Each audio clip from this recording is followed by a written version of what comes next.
कभी कभी आपदा दुख बिल्कुल अचानक से जीवन में दस्तक देते हैं और फिर स्वयं ही किवाड़ खोलकर भीतर भी आ जाते हैं। रामे के साथ भी कुछ ऐसा ही तो हुआ था।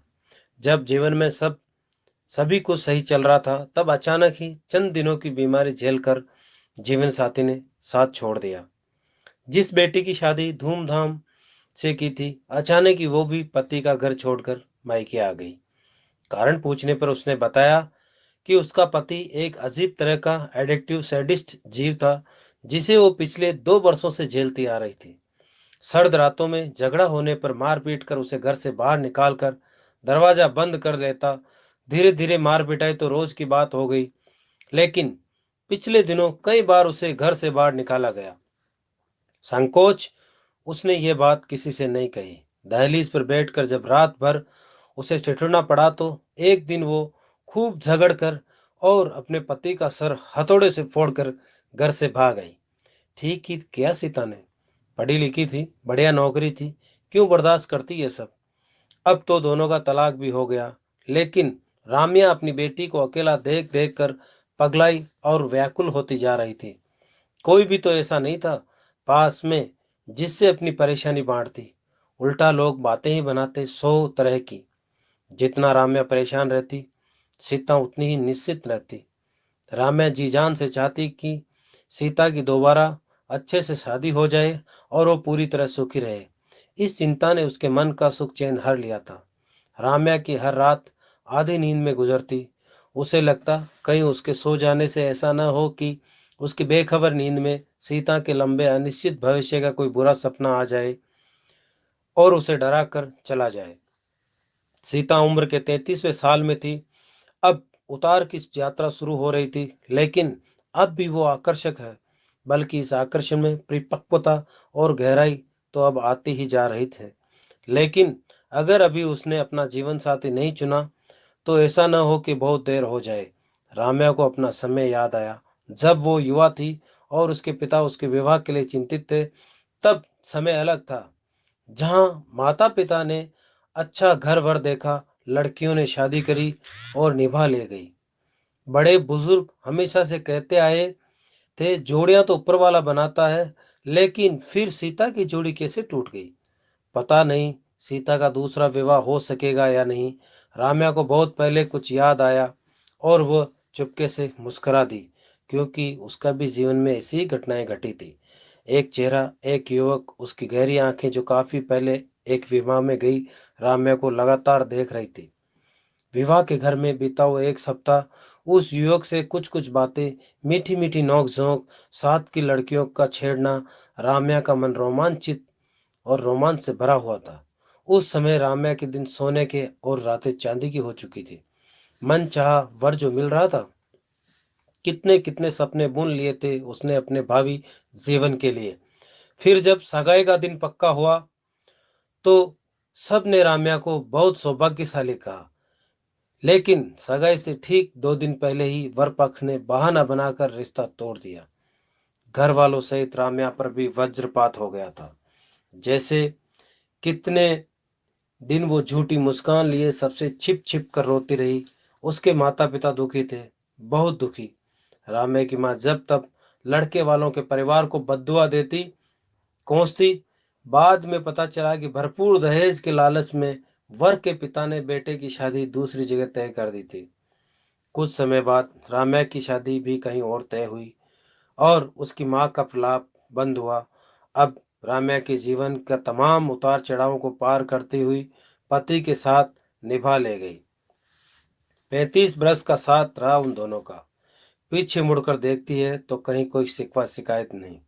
लेकिन अब संजीव के भी मुंह मोड़ लेने व अब रजत का इस तरह अचानक जीवन के मझधार में छोड़कर चले जाना और सीता का तलाक, वो नहीं समझ पा रही कि क्या करे। ये सोचते सोचते आम तौर पर उसने देखा कि एकांकी लड़कियां रूखी और चिड़चिड़ी हो जाती है, लेकिन सीता तो तलाक के बाद और भी काव्यात्मक और कोमल हो गई थी। काफी खुश लग रही थी, अपने पर कुछ अधिक ही ध्यान देती थी। कहीं कोई निराशा उस पर हावी नहीं थी। एक दिन ऐसे ही बारिश के मौसम में, जब सीता बरसती घटाओं के साथ गाना गुनगुनाती हुई गमले में अकेले अकेले गुलमोहर से बतियाते हुए उसे बोगनवेलिया के बीच सरका रही थी। तभी राम्या ने उसे रोक कर पूछा, सीता, तुझे अगर कोई लड़का पसंद हो तो तू ही बता। नौकरी करती है, बाहर जाती है, कितने लोगों से मिलना जुलना होता होगा, कोई तो पसंद होगा। कुछ पल सीता चुप होकर माँ को देखते रही। माँ, एक लड़का है, मुझे पसंद है और मैं भी उसे अच्छी लगती हूँ, लेकिन उसका 2 बार डिवोर्स हो चुका है। 2 बार? राम्या जैसे आसमान से गिरी। वो आंखें फाड़े बेटी को देखती ही रह गई। 2 बार डिवोर्स और अब तीसरी बार शादी? हे भगवान, क्या कह रही है लड़की? क्या गारंटी कि तीसरी बार भी शादी निभ सकेगी या नहीं? उसकी एक बेटी भी है माँ, और वो भी मुझसे बहुत प्यार करती है, सीता ने सहज भाव से बताया। कौन? कौन वाली शादी से बेटी है? पहली से या दूसरी से? चिढ़कर कसैले स्वर में राम्या ने पूछा तो सीता जोर से हंस पड़ी। दूसरी शादी से माँ। पहली वाली तो अपने फेसबुक फ्रेंड के साथ ही कहीं चली गई, क्योंकि वो अनिल से अधिक पैसे वाला था। अनिल की पहली शादी तो 6 महीने भी नहीं टिकी, फिर दूसरी से क्यों तलाक हुआ? उसने छोड़ा उसे कि उसने जरूर लड़के में ही खोट होगा। राम्या दुखी थी कि सीता ने कैसा लड़का चुना है अपने लिए। सीता ने राम्या का सफ़ेद पड़ता चेहरा देखा तो कंधे से पकड़कर उसे सोफे पर बिठा दिया। बोली, माँ, फिर तो समझ लो कि पूरे खानदान में ही खोट है, क्योंकि अनिल के पिता का भी डिवोर्स हो चुका है। तब तो तू स्वेच्छा से कुएं में कूदने जा रही है। राम्या ने कहा, एक बार धोखा खा चुकी है तो दोबारा कुछ ऐसा मत कर कि पछताना पड़े। राम्या रोने को ही आई। माँ, एक बार अनिल से मिलो तो तुम्हें पता चलेगा कि मेरा चुनाव गलत नहीं है। अनिल के दूसरे डिवोर्स का किस्सा भी तुम्हें बता दूं, ताकि बाद में कोई सवाल जवाब न रह जाए। जिन दोनों दिनों अनिल विदेश में था, उसकी दूसरी पत्नी उसे छोड़कर एक विदेशी के साथ चली गई, क्योंकि उसे वापस इंडिया आना ही नहीं था। उसे बेटी का भी मोह नहीं था और अनिल को बेटी से अथाह प्रेम था, सो वो बच्ची को अपने साथ इंडिया ले आया। वो मेरा दर्द समझता है, क्योंकि उसने भी धोखा खाया है। तो ये थी पूरी कहानी। अब कहो तो अनिल के घर चले हम दोनों? सीता ने हंस कर कहा तो राम्या सुबकने लगी। कैसा समय आ गया है ये! सब कुछ कितना सहज सामान्य रूप से लेती है ये आज की युवा पीढ़ी। तू नहीं और सही, और नहीं और सही वाला समय। 2 दिन बाद राम्या और सीता दोनों ही अनिल के घर चाय पर आमंत्रित थी, क्योंकि सीता ने पहले ही बता दिया कि अनिल के पिता व्हील चेयर पर है। ड्राइंग रूम में बैठा अनिल उन दोनों के साथ कुछ देर औपचारिक बातें करता रहा, फिर भीतर चला गया। प्रज्ञा, उसके 8 साल की बेटी, कमरे में ही थी, प्यारी और भोली। राम्या का मन भर आया। कैसे निष्ठुर और स्वार्थी माँ रही होगी जो इतनी प्यारी बेटी को छोड़कर चली गई। थोड़ी ही देर में व्हील चेयर पर बैठे पिता को बाहर ले आया। राम्या को उनका चेहरा काफी पहचाना लगा। 35-36 सालों में चेहरा अनुभव की झुर्रियों से भर ही जाता है। उनके सिर के घने सफेद बालों को देखते हुए राम्या के दिल पर स्मृतियों ने दस्तक दी। ये वही है, वही तो नहीं? हाँ, ये वही है, संजीव। शायद तभी अनिल के पिता बूझ बैठे, अगर मैं गलत नहीं हूं तो आप राम्या सिन्हा हैं? वो मुस्कुरा रहे थे और राम्या को पुराने दिन याद आए जब वो 19 बरस की थी। वो सहज हो उठी। कुछ कुछ औपचारिक बातें चलती रही। उसके बाद अनिल और सीता बाहर लॉन में बातें करने चले गए। राम्या की आंखों में उतर आए सैकड़ों प्रश्न चिन्हों को पहचान कर अनिल के पिता कह उठे, तुम्हारा दोषी हूं मैं राम्या। कई पत्र भेजे थे मैंने, लेकिन किसी का भी जवाब नहीं मिला। राम्या ने उन दिनों की याद की जब उसका मन बुरी तरह टूटा था। उसकी सहेली के पते पर 3-4 पत्र आए थे संजीव के, लेकिन उसने उन्हें बिना पढ़े ही फाड़ दिया था। तुम्हारी पत्नी? राम्या ने अस्पष्ट स्वर में कहा। हाँ, मेरी पत्नी। संजीव व्यंग्य से हंसे। भरपूर दहेज लेकर आने वाली मेरी पत्नी क्या मेरे मध्यम वर्गीय परिवार में निभा पाती? पिताजी की हर मांग पूरी हुई, लेकिन मुझे घर जमाई बनना पड़ा। फिर भी ठीक ठाक निभ रही थी, लेकिन शादी के 2 बरस बाद एक कार एक्सीडेंट में मेरी दोनों टांगें जाती रही। तब तक अनिल हो चुका था। रीनी ने कुछ दिन तो मुझे बर्दाश्त किया, लेकिन फिर उसकी लगातार उपेक्षा मेरे लिए असहनीय होती गई। मैं अपने घर लौट आया। हमारा तलाक हो गया।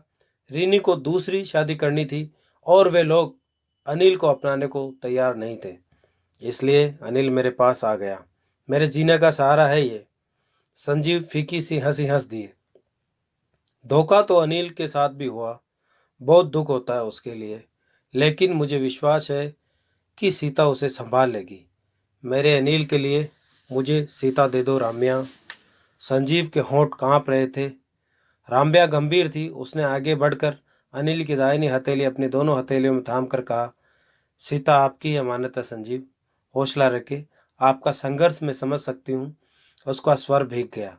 संजीव ने किसी तरह स्वयं को संतुलित किया। तब तक अनिल और सीता लौट आए। राम्या ने उन दोनों को पास बुलाकर उनके सिर पर हाथ रखकर दिया और दिल से कामना करी कि ये जोड़ी हमेशा सुखी रहे, सलामत रहे। मैं कितना खुश नसीब हूँ राम्या कि मुझे सीता जैसी बहू के साथ साथ तुम जैसी मित्र भी मिल गई। अनिल ने यह कहा तो राम्या चौंक गई। मित्र? तमाम उम्र उसे कोई मित्र तो सच में नहीं मिला। पति के मित्र उनकी पत्नी ही उसकी मित्र रही है। अब जीवन की सांझ बेला में संजीव जैसा मित्र। संजीव की आंखों में एक उदास याचना थी। मुझे लगता है जैसे मेरे और तुम्हारे बीच कोई अनकहा, अपरिभाषित और अनिर्धारित संबंध जरूर है। क्या इस संबंध को दोस्ती का नाम दे दूं राम्या? इस बार राम्या ने अपने मन की आवाज़ सुनी। यह पवित्र और निष्कपट रिश्ता उसके जीवन का शून्य भर देगा। उसने सोचा, लोग क्या कहेंगे? अब वो न किसी को जवाब देगी, न कोई कहानी गढ़ेगी। एक सुख उसके मन के भीतर उतरने लगा। अनिल और सीता की कहानी के साथ उसकी और संजीव की कहानी भी चलेगी, एक नए रिश्ते के साथ। दोस्तों, कहानी अच्छी लगी हो चैनल को सब्सक्राइब करें। मिलते हैं अगली कहानी में। तब तक के लिए जय श्री कृष्णा, राधे राधे।